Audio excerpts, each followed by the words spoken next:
We all want to have a good life, and we all strive to be happy. So, is happiness really the key to a good life, or is it something else? Join me today as we talk about what really matters to your long term happiness and health. I'm your host, Dr. Heather England, an executive coach, psychotherapist, and relationship expert. Welcome to the Great Sex Podcast, where we dive deep into the world of relationships, whether that's your relationship with yourself, the people who matter most to you, such as family, friends, your partner, or coworkers, or your relationship with your sexuality. I'm so excited about today's episode. I'm hoping it's going to inspire positive change in your life. All right, so let's jump right in. We often hear that happiness is the key to a good life, but what if there's a lot more to it?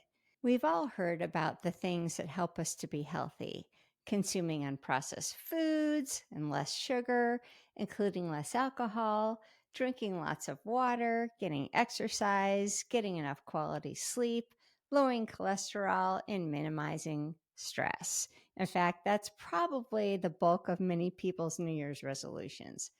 But there's something else that's a key to health, and it's also a critical contributor to having a good life, and that's cultivating good relationships. Today, we're going to explore the profound insights from the book The Good Life by Robert Waldinger and Mark Schultz. Yeah, I know we're talking about a book, but I want to share the insights of this book because they're pretty phenomenal. This is an awesome book, and the authors were researchers that conducted one of the longest running studies on adult development, and their findings had the potential to reshape how we approach our overall well being. Harvard sponsored the study, which began 85 years ago in 1983. That's right, this is an 85-year-old study. It followed people and their descendants and their spouses throughout their lives to measure the types of things that impacted their health and their overall well being. The research team sent participants detailed questionnaires every 2 years and reviewed health records every 5 years and actually interviewed the participants in person every 15 years. So it was pretty comprehensive. And the study started out trying to find the secret of success. And what they found was that your success was related to your overall health and happiness, and it was dependent upon the types of relationships you had. The people who were the most satisfied in their relationships at the age of 50, right in the middle of midlife, were the healthiest and happiest at age 80. Isn't that amazing? We can choose to pour love and energy into our relationships. And it's not too late if that hasn't been a priority to you, whether you're 20, 40, 60, or 80. I want to go through some of the most important findings and talk about how that applies to your life. So let's kick things off with a revelation that might reshape your perspective on relationships. The Good Life, the book and the study, emphasizes that the quality of our relationships has a significant impact on our overall well being. Meaningful connections with family, friends, and your romantic partner contribute to a happier and healthier life. So imagine coming home after a tough day to a partner who truly understands you. They don't just listen, but they really get you. The warmth of such a connection doesn't just ease your daily burdens, it contributes significantly to your overall happiness and well being. And it really helps to lower stress. And I know some of you might not have a partner right now. And if that's you, that's okay.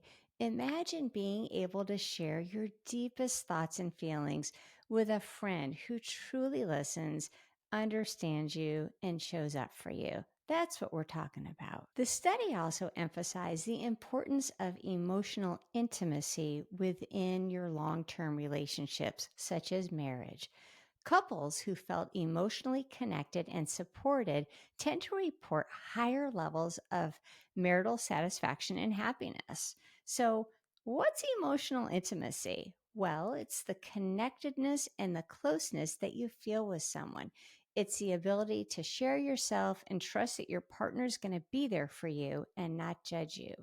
It's the feeling of being seen by someone. And it's also the flip. It's your partner opening up and sharing their thoughts and feelings with you. And this can be a really hard thing for many people for a lot of reasons. And I think men, especially, get a really bad rap about this. I think many women want men to be more evolved and to have deeper and emotional conversations. But really, how are guys supposed to learn this? Little boys aren't taught to show their feelings. In fact, they're often shamed or ridiculed for it. Imagine innocently sharing a feeling and being told something like, boys don't cry, or stop being a pussy by a parent or an older sibling or your peers. That would pretty much shut down your willingness to be vulnerable or even to acknowledge your feelings. So many times, guys, especially, will grow up to compartmentalize their feelings and not really let them out and not show them. It's just how they're socialized. And the more we can allow little boys to express their feelings, the more we're going to change that in our society. In couples therapy, often our work is getting both partners to open up to one another in a vulnerable manner. And that requires each person to recognize and name their feelings and to understand the connection between their thoughts, their feelings, and their behaviors, how they act. I'm wondering what it's like for you. Are you someone who can easily share your feelings? Can your partner? Can your children? What would it take for you to improve your ability to connect in this way to the people that are most important to you? And not everyone deserves to know this part of you, to know your deepest feelings. Just the people that matter, the people that love you and support you. So let's talk next about friendships. The study found that it's not the number of friendships that you have, it's the quality of the friendships. Quality is much more important than quantity when it comes to friendships. Instead of cultivating numerous surface relationships, it's better to focus on going deeper and cultivating truly authentic and meaningful relationships with a small group of friends. Having a few close, intimate relationships is much more beneficial for our longevity than having a really large social network.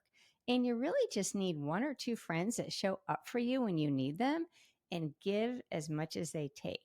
I've read some research somewhere that we all have the capacity, and that means like time and energy, to nurture about 12 relationships. So that includes close family members, loved ones, and friends. It's really not a huge group of people when you think about it, because cultivating a really deep, meaningful relationship takes intentionality and it takes time. The study also found that high conflict relationships had a more detrimental effect on health than the benefits gained from positive connections. So, what's that mean? Well, that means we need to eliminate toxic relationships from our lives. So, do you know someone toxic? They really destroy your happiness. Let's think about what that looks like. They might be narcissistic or negative. They might put you down. You might feel used by them. They might suck you dry. When you're with them, you may feel completely drained of energy. And afterwards, you're like, oh, I'm exhausted from that. We've all been in situations with these types of people. And what's worse is sometimes they make you feel drained of energy, but other times they leave you feeling kind of crummy about yourself. The bottom line is that these types of toxic people really have no place in your life. And if you want to be happy, then you need to do some friendship pruning and get rid of some of these toxic relationships. Next, I want to talk about loneliness. Oh, this is such a big subject because it's really become an epidemic in our world. 1 in 4 Americans actually reports feeling lonely, that they have this pervasive sense of loneliness. And remarkably, Great Britain has actually appointed somebody called a Minister of Loneliness to address what's really become a major public health challenge. And unfortunately, lonely people are less healthy and they're less happy. Many of us felt this ourselves or observed this in our children during the pandemic when everyone was so isolated from friends and family. The Harvard study found that loneliness was just as negative on long term health as alcohol and smoking. And people who are lonely, well, their health declines much earlier in life than people who don't feel lonely. So, simply put, lonely people actually die earlier than those who are connected to others and have some type of social support system. Plus, chronic loneliness increases a person's odds of death in any given year by 26%. So, if that's not a reason to develop a strong support system, then I don't know what else is. Plus, we probably all know somebody that might be lonely. And gosh, imagine what it would be like in our world if we actually reached out to people that we knew might be loners, those people who are really shy or they're quiet, or maybe they just kind of don't fit in as well. And we were kind to them. It might really change their lives. The research also suggests that having a reliable and supportive social network helps protect people from mental health issues. Well, that makes sense. If you have a strong support network, you'll probably be less likely to struggle with things like depression or anxiety. And if you are struggling, you'll likely have people around you that will support you and support you on your journey to better mental health. Imagine a situation where you could openly share your struggles with a friend who not only listens to you, but helps you navigate through all of it. Naturally, that's going to be so much better for your mental health. That's one of the reasons counseling exists, to help people be able to share their deepest struggles and worries with someone who really cares and listens to them and can help them to create a better life for themselves. Another really interesting finding is that those with strong relationships tend to experience less cognitive decline and memory loss as they age. Woo, that's a lot. I don't know all the reasons why, but my guess would be that being engaged in meaningful conversations challenges and expands our brains by keeping us active and exposing us to new information and ideas. And maybe it just makes us use our brains more. Okay, so now we've got to rewind to something that might be hard for some people. And that's that the study found that the quality of relationships in our childhood, particularly with our parents, has a lasting impact on our overall adult health and happiness. That makes a lot of sense. Imagine a childhood that's filled with warmth, support, and encouragement. That foundation becomes the bedrock of a more positive and fulfilling adult life. Unfortunately, not everyone experiences that in childhood, or they experience a real mixture of warmth and support and maybe a lack of support. For some people, maybe their parents were loving and supportive, but they fell into a group where they were bullied or they never felt like they were good enough. I know many people who've experienced this or something similar, and they've spent their entire lives working on improving their self esteem and feeling like they're good enough. In fact, many more people than you would ever imagine struggle with childhood wounds and a core belief that they aren't enough. They're not good enough, not smart enough, not thin enough, not attractive enough, not likable enough, not successful enough, etc. A big part of our journey in life is learning that we are enough just because we exist. And that's why unconditional love is so important in parenting, because you're teaching your children that they are enough. And unfortunately, some people got the message that they weren't enough from their parents. They didn't grow up in those homes where they felt loved and supportive. Many of those people had to find that type of love and support from their friends. And for some people, they created a family of choice through the friends that they grew in their lives, the friendships that they nurtured because they didn't get their needs met or get the love they needed in their home environment. The positive message here is that even if your childhood experiences didn't put you on the perfect path to the good life, you can improve your happiness and life success by working on your mental health and by investing your time and energy into nurturing great relationships with the people who matter. And what I personally find motivating in all of this research is that it's never too late to create rich relationships, even if it hasn't been a priority to you. I remember working with a wonderful woman once who was so focused on climbing the corporate ladder and raising her children and then caring for her aging parents that she never seemed to have the time or energy to nurture friendships. One day, she realized that she felt so alone and without purpose, and she wanted to change that. So, what did she do? She learned how to play pickleball and she joined a pickleball league.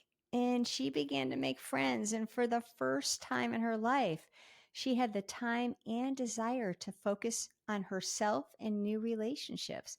And she absolutely blossomed. And these new friendships gave her this energy and confidence that carried over into the rest of her life. That's the power of good relationships. As we wrap up today's episode, let's think about what these findings from the study mean for our own lives. Maybe it makes you realize you need to reach out to a friend that you've lost touch with, or to prioritize emotional intimacy in a relationship. I wonder if you could pick up a pen, or if you're driving or you're working out, just make a mental note of a few connections that you really want to nurture in your life. Maybe you can even think about, is there a toxic relationship that you need to let go of? And if you want to learn more about how to nurture your relationships, I invite you to sign up for a free resource I have on 10 days to better relationships. You can find it on my website, heatherengland.com, or my other website, lovefilledlife.com. That's lovefilledlife.com. And you can find both of those links in the show notes. Thanks for joining me as we talked about relationships, one of my most favorite subjects. And if you found today's episode value, why don't you share it with a friend and subscribe to the podcast and maybe even leave a review? It's those things that allow me to keep the podcast going. Until next time, my wish for you is to cultivate connections and to live your best life. Thanks so much and take care.